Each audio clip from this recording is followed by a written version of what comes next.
DNA evidence has become a crucial tool in solving serious crimes. But how reliable is the national database holding thousands of DNA profiles?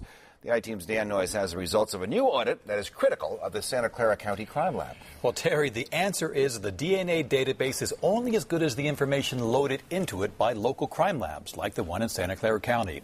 A new audit shows innocent people had their DNA information entered into the system meant for criminal suspects. This is where Santa Clara County crime analysts work on DNA evidence with hopes of solving crimes.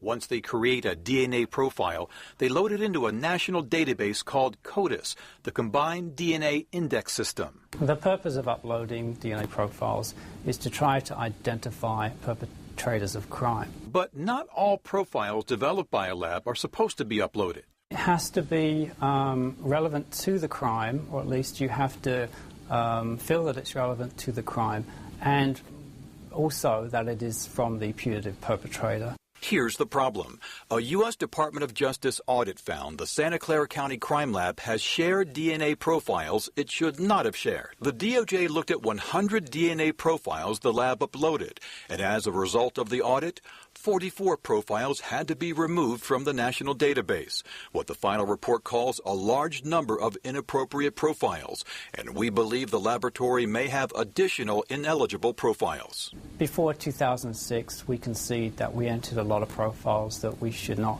in retrospect, have entered.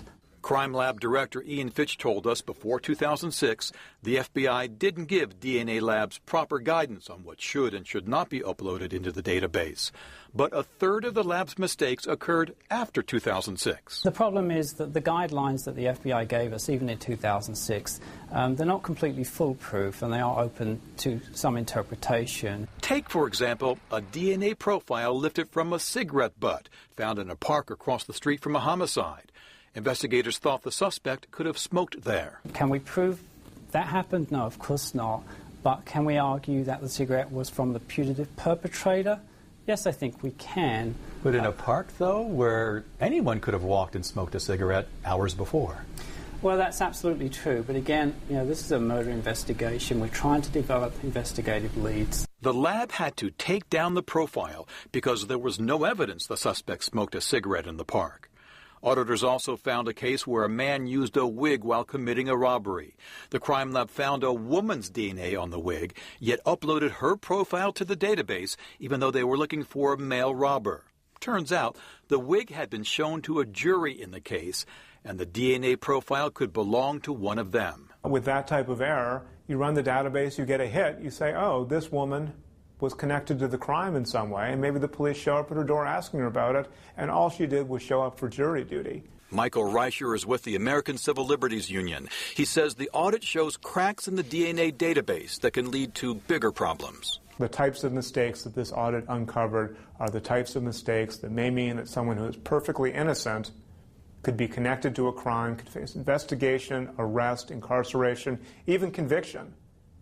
Of a crime that they had nothing to do with. Fitch says that's not going to happen. Police would investigate to determine if the DNA is really linked to a crime.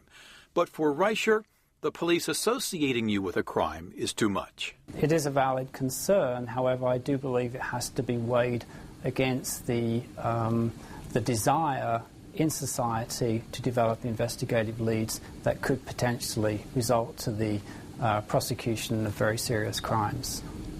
Fitch and the FBI say they are working together to make sure only DNA profiles from real suspects are loaded into that national database.